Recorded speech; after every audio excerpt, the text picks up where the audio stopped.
ಎಲ್ಲರಿಗೂ ನಮಸ್ಕಾರ. ನನ್ನ ಹೆಸರು ಪೂರ್ಣಿಮಾ ಚಾಮರಾಜಗೌಡ ಹೊನ್ನಾಗೌಡ ಅಂತ. ನಾನು ಧಾರವಾಡದಿಂದ ಬಂದಿರೋದೀನಿ. ನಾನು ಪುರಾತನ ಇತಿಹಾಸ ಮತ್ತು ಪುರಾತತ್ವ ಶಾಸ್ತ್ರದ 4ನೇ ಸೆಮಿಸ್ಟರ್ನ ವಿದ್ಯಾರ್ಥಿಯಾಗಿದ್ದೇನೆ. ಇಂದು ನಾವು ಪ್ರಾಜೆಕ್ಟ್ ವರ್ಕ್ ಮಾಡ್ತಕ್ಕಂಥ ವಿಷಯ ಏನಂತಂದರೆ, ಧಾರವಾಡ ಜಿಲ್ಲೆಯ ಗುಗ್ಗಳ ಅಂದರೆ ವೀರಗಾಸೆ ಇದರ ಒಂದು ಸಾಂಸ್ಕೃತಿಕ ಅಧ್ಯಯನ ನಾನು ತಗೊಳ್ತಕ್ಕಂತಹ ವಿಷಯ. ಈ ನನ್ನ ಒಂದು ಪ್ರಾಜೆಕ್ಟ್ ವರ್ಕಿಗೆ ಮಾರ್ಗದರ್ಶಿಯಾಗಿ ಡಾಕ್ಟರ್ ಅಂಜನ್ಮೂರ್ತಿ ಸರ್ ಅವರು ನಮಗೆ ಸಹಕರಿಸಿದ್ದಾರೆ. ಹಾಗೆ ಈ ಒಂದು ಪುರಾತತ್ವ ಇಲಾಖೆ ಅಧ್ಯಕ್ಷರಾಗಿರ್ತಕ್ಕಂಥ ಶೆಲ್ವಪಿಳ್ಳೆ ಸರ್ ಕೂಡ ನಮಗೆ ಸಾಕಷ್ಟು ಸಹಾಯ ಮಾಡಿದ್ದಾರೆ. ಎಲ್ಲರಿಗೂ ಕೂಡ ನನ್ನ ಅನಂತಪೂರ್ವಕ ಧನ್ಯವಾದವನ್ನು ಸಲ್ಲಿಸ್ತೇನೆ. ಇವಾಗ ನಾನು ಏನಪ್ಪ ಅಂತಂದರೆ, ಇವಾಗ ನಾನು ಮಾಡಿರ್ತಕ್ಕಂಥ ಪ್ರಾಜೆಕ್ಟ್ ಇದ್ರ ಬಗ್ಗೆ ನಾನು ಕೆಲವೊಂದು ನನ್ನ ಒಂದು ಅನಿಸಿಕೆಗಳನ್ನ ಹೇಳಲಿಕ್ಕೆ ಇಷ್ಟಪಡ್ತೀನಿ.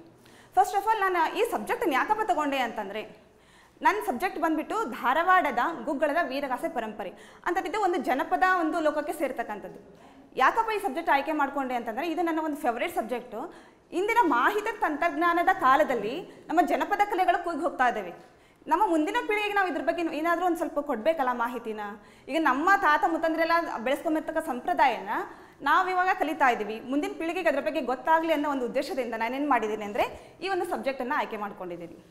ನಾನು ಈ ಸಬ್ಜೆಕ್ಟನ್ನು ಆಯ್ಕೆ ಮಾಡಿಕೊಂಡು ಅಧ್ಯಯನ ಮಾಡಿ ಅದನ್ನು ನಾನು ಪ್ರಾಜೆಕ್ಟ್ ವರ್ಕ್ ಆಗಿ ಸಬ್ಮಿಟ್ ಮಾಡಿದ್ದೀನಿ. ನಾನು ಟೋಟಲಾಗಿ 5 ಘಟಕಗಳಾಗಿ ಇದನ್ನ ವಿಭಾಗ ಮಾಡ್ಕೊಂಡಿದ್ದೀನಿ. ಫಸ್ಟು ಪರಿಚಯ ಅಂದರೆ ವೀರಗಾಸೆ ಬಗ್ಗೆ ಪರಿಚಯ, ಪೀಠಿಕೆ ಆಗಿರಬಹುದು, ಅದರಿಂದ ಉದ್ದೇಶ ಆಗಿರಬಹುದು, ಅದರಿಂದ ಅಗತ್ಯತೆ ಆಗಿರಬಹುದು, ಸಾಹಿತ್ಯ ಅವಲೋಕನ ಆಗಿರಬಹುದು, ಇದುವರೆಗೆ ನಡ್ತಕ್ಕಂಥ ಸ್ಟಡೀಸ್ ಆಗಿರ್ಬೋದು. ಆಮೇಲೆ ರಾಜಕೀಯ ಇತಿಹಾಸ, ಧಾರವಾಡದ ರಾಜಕೀಯ ಇತಿಹಾಸ. ಆಮೇಲೆ ಈ ಒಂದು ವೀರಗಾಸೆ ಪರಂಪರೆ ಏನಿದೆ, 3ನೇದಾಗಿ ವೀರಗಾಸೆ ಪರಂಪರೆ. 4ನೇದಾಗಿ ಸಾಂಸ್ಕೃತಿಕ ಪರಂಪರೆ. ವೀರಗಾಸೆ ಅಲ್ಲೂ ಕೂಡ ಧಾರವಾಡದಲ್ಲಿರ್ತಕ್ಕಂಥ ಸಾಂಸ್ಕೃತಿಕ ಪರಂಪರೆ ಏನಿದೆ ಅನ್ನೋದನ್ನು ನಾನು ಇದರಲ್ಲಿ ಅಳವಡಿಸ್ಕೊಂಡಿದ್ದೀನಿ. ಕೊನೆಯದಾಗಿ ಸಮಾರೋಪ ಗ್ರಂಥಸೂಚಿ. ಇದು ನನ್ನ ಅಧ್ಯಯದ ಜಸ್ಟ್ ಒಂದು ಪೀಠಿಕೆ. ಇನ್ನು ಇದ್ರ ಬಗ್ಗೆ ಹೇಳಿರ್ತೀನಿ.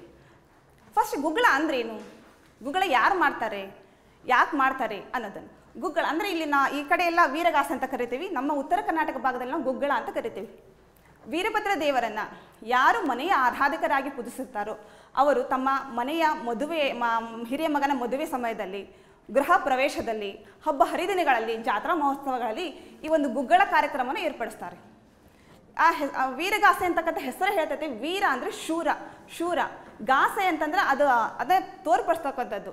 ಆಮೇಲೆ ಗಾಸೆ ಅನ್ನೋಕ್ಕೆ ಇನ್ನೊಂದು ಮೀನಿಂಗ್ ಅಂತ ಕಚ್ಚೆ ಕಾಸೆ ಅಂತ ಆಗಿದೆ. ಅದು ಕಂಟಿನ್ಯೂ ಆಗಿ ವೀರ ಕಾಸೆ ಅಂತ ನೆಕ್ಸ್ಟ್ ಅದು ಕಂಟಿನ್ಯೂ ಆಗಿ ಹೇಳ್ಕೊಂಡು ಬಂದಿದ್ದಾರೆ. ಈ ವೀರಗಾಸೆಗೆ ಒಂದು ಪೌರಾಣಿಕ ಹಿನ್ನೆಲೆ ಇದೆ. ಏನಪ್ಪ ಈ ಪೌರಾಣಿಕ ಹಿನ್ನೆಲೆ ಅಂತಂದರೆ, ಪಾರ್ವತಿ ಅವರ ತಂದೆ ದಕ್ಷಬ್ರಹ್ಮ, ತಂದೆ ಮಾತನ್ನು ಮೀರಿ ಶಿವನನ್ನು ಮದುವೆ ಆಗ್ತಾಳೆ ಪಾರ್ವತಿ. ಅದು ದಕ್ಷಬ್ರಹ್ಮನಿಗೆ ಇಷ್ಟ ಇರೋದಿಲ್ಲ. ಹಾಗಾಗಿ ದಕ್ಷಬ್ರಹ್ಮ ಏನು ಮಾಡ್ತಾನೆ ಅಂದರೆ, ಒಂದು ಯಾಗವನ್ನು ಏರ್ಪಡಿಸಿ ಅದರಲ್ಲಿ ಎಲ್ಲ ದೇವತೆಗಳಿಗೆ ಇನ್ವೈಟ್ ಮಾಡ್ತಾನೆ. ಪಾರ್ವತಿಗೆ ಮಾತ್ರ ಹಾಗೂ ಹಳೆಯನಾದ ಶಿವನಿಗೆ ಇನ್ವೈಟ್ ಮಾಡೋದಿಲ್ಲ, ಅವ್ರಿಗೆ ಕರೆಯೋದಿಲ್ಲ. ಆದರೂ ಪಾರ್ವತಿ ಏನು ಮಾಡ್ತಾಳೆ, ನನ್ನ ತವರು ಮನೆ ಅಂತಕ್ಕಂಥ ಅಭಿಮಾನದಿಂದ ನನ್ನ ತಂದೆ ನನಗೆ ಕರೀಲಿಲ್ಲ ಅಂದರೂ ಪರವಾಗಿಲ್ಲ, ನಾನು ಹೋಗ್ತೀನಿ. ಅಲ್ಲಿ ಹೋದ್ಮೇಲೆ ನನ್ನ ತಂದೆ ನನ್ನ ನೋಡಿ ಖುಷಿ ಆಗ್ತಾರೆ, ಬಾರಮ್ಮ ಮಗಳೇ ಅಂತ ಒಳಗೆ ಕರೀತಾರೆ ಅಂತ ಏನೇನೋ ಆಸೆ ಇಟ್ಕೊಂಡು ಒಳಗೆ ಹೋಗ್ತಾಳೆ. ಆದರೆ ದಕ್ಷಬ್ರಹ್ಮ ಆಗಿ ಮಾಡೋದೇ ಇಲ್ಲ. ಮಗಳನ್ನತಕ್ಕಂಥ ಸ್ವಾಭಿಮಾನ ಮರೆತು ಕೂಡ ಯಾರಂತಕ್ಕಂಥದ್ದು ಅವಳಿಗೆ ಏನು ಕಾಳಜಿನ ತೋರಿಸೋದಿಲ್ಲ. ಆಮೇಲೆ ಶಿವನಿಗೆ ತುಂಬ ನಿಂದನೆ ಮಾಡ್ತಾನೆ. ಪತಿ ನಿಂದನೆಯನ್ನು ಸಹಿಸಲಾದ ಸತಿ, ಏನಪ್ಪ ನನ್ನ ಪತಿದೇವನ ಮಾತು ಮೀರಿ ನಾನು ಇಲ್ಲಿ ಬಂದಲ್ಲ, ಇಷ್ಟೊಂದು ಅವಮಾನ, ನನ್ನ ಗಂಡ ಹೋಗ್ಬೇಡ ಅಂದ್ರೆ ನಾನು ಬಂದೆ, ವಾಪಸ್ ನನ್ನ ಗಂಡನಿಗೆ ಯಾವ ರೀತಿ ಮುಖ ತೋರಿಸೋದು ಅಂತ ಆ ಅಗ್ನಿಯಲ್ಲಿ ಹಾಗೆ ಯಾಗದ ಮಾಡ್ತಕ್ಕಂಥ ಅಗ್ನಿಕುಂಡದಲ್ಲಿ ಬಿದ್ದುಬಿಟ್ಟು ತನ್ನ ಪ್ರಾಣನ ತ್ಯಾಗ ಮಾಡಿಬಿಡ್ತಾಳೆ. ಇದರಿಂದ ಕುಪಿತಗೊಂಡ ಶಿವ ರೌದ್ರನಟನೆ ಸ್ಟಾರ್ಟ್ ಮಾಡ್ತಾನೆ. ಅವನ ಒಂದು ಬೆವರಿನಿಂದ ಅವನು ರೌದ್ರನಟನೆ ಮಾಡಿ ಬೆವರನ್ನು ಕೆಳಗೆ ಹಾಕಿದಾಗ ಅದರಿಂದ ಉದ್ಭವಿಸೋದೇ ವೀರಭದ್ರ.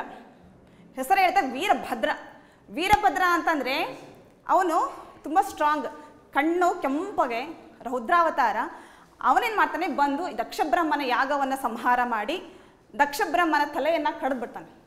ದಕ್ಷಬ್ರಹ್ಮನ ಹೆಂಡತಿಯಾಗಿದ್ದ ಪ್ರಸೂತಿ ದೇವಿ ಬಂದು ವೀರಭದ್ರನಿಗೆ ಬೇಡಿಕೊಂಡು ನನ್ನ ಸೌಭಾಗ್ಯ ನನ್ನ ಸುಮಂಗಲಿತನ ನಂಗೆ ವಾಪಸ್ ಕೊಡುತ್ತಾನೆ ಅಂತ ಬೇಡ್ಕೊಂಡಾಗ, ಕರುಣಾಮಯ್ಯ ಆಗಿರ್ತಕ್ಕಂಥ ವೀರಭದ್ರ ಅವಳಿಗೆ ಅವರ ಗಂಡನ ತಲೆಗೆ ಬದಲಾಗಿ ಟಗರಿನ ತಲೆನ ಹಚ್ಚಿ ಅವರ ಗಂಡನಿಗೆ ಜೀವ ಕೊಡ್ತಾನೆ. ಅಲ್ಲಿಂದ ಶುರು ಆಗಿರ್ತಕ್ಕಂಥ ನಮ್ಮ ಈ ಗುಗ್ಗಳ ಸಂಪ್ರದಾಯ.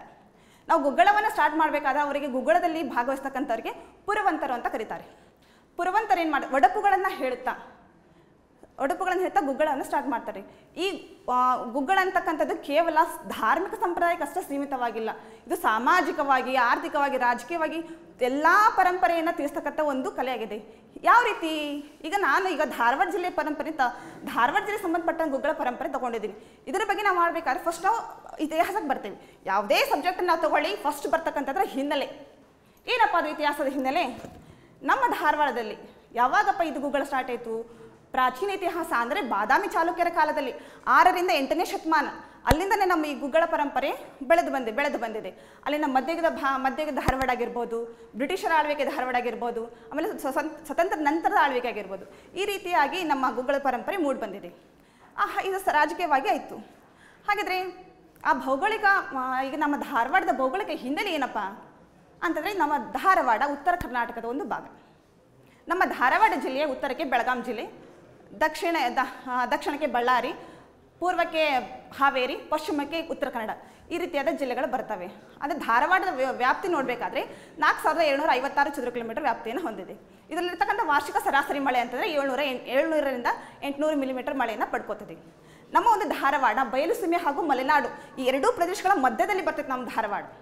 ಆಮೇಲೆ ನಮ್ಮ ಧಾರವಾಡದಲ್ಲಿ ಕೆಂಪು ಮಣ್ಣು ಆಮೇಲೆ ಕಪ್ಪು ಮಣ್ಣು ಮಿಶ್ರಿತವಾದ ಇದೆ. ಇದು ನಮ್ಮ ಭೌಗೋಳಿಕ ವ್ಯಾಪ್ತಿ ಆಯಿತು.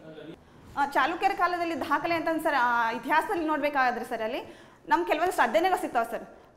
ಯಾವ ಅಧ್ಯಯನ ಅಂತಂದರೆ ಶ್ಯಾಮಾಭಾವಿಯವರು ಬರ್ತಕ್ಕಂಥ ಜನಪದ ಕಲೆಗಳು ಅಂತ ಒಂದು ಬುಕ್ ಇದೆ ಸರ್. ಅದರಲ್ಲಿ ಇದನ್ನು ಅವರು ಏನು ಮಾಡಿದ್ದಾರೆ, ಮೆನ್ಷನ್ ಮಾಡಿದ್ದಾರೆ ಸರ್. ಅದನ್ನು ನಾನು ನೋಡ್ಕೊಂಡು ನಾನು ಮಾಡಿದ್ದೇನೆ ಸರ್, ಶ್ಯಾಮಾಭಾವಿಯವರು ಮಾಡ್ತಕ್ಕಂಥದ್ದು. ಆಮೇಲೆ ಈ ಧಾರವಾಡ ಸರ್ ಸಿಕ್ಕಾಪಟ್ಟಿದ್ದಾವೆ ಸರ್. ಅಲ್ಲಿ ಪ್ರಾಚೀನ ಸರ್ ನಮ್ಮ ಸೋಮೇಶ್ವರ ದೇವಸ್ಥಾನ ಇದೆ ಸರ್ ಧಾರವಾಡದಲ್ಲಿ, ಓಲ್ಡ್ ಸರ್ ಅದು. ಅಲ್ಲಿ ಫಸ್ಟ್ ಬರ್ತಕ್ಕಂಥದ್ದು ಶಿವಲಿಂಗ, ಅದರ ಆಮೇಲೆ ನೆಕ್ಸ್ಟ್ ಬರ್ತಕ್ಕಂಥ ವೀರಭದ್ರ ದೇವರ ಅದೇ ಸರ್. ಅಲ್ಲಿ ರುದ್ರ ವೀರ, ಮುಳ್ಳು ಮನೆಯ ಮೇಲೆ 32 ಪಟ್ಟಣ, ಆ ಪಟ್ಟಣಕ್ಕೆ ಬುದ್ಧಿ ಇಲ್ಲದ ಅರಸು, ವಿದ್ಯೆ ಇಲ್ಲದ ಪ್ರಧಾನಿ, ಕಾಲಿಲ್ಲದ ತಳವಾರನ ಹೆಂಡತಿ, ತಳವಿಲ್ಲದ ಕೊಡವನ್ನು ತೆಗೆದುಕೊಂಡು ಜಲವಿಲ್ಲದ ಬಾವಿಗೆ ನೀರಿಗೆ ಹೋದಳಯ್ಯ ರುದ್ರ.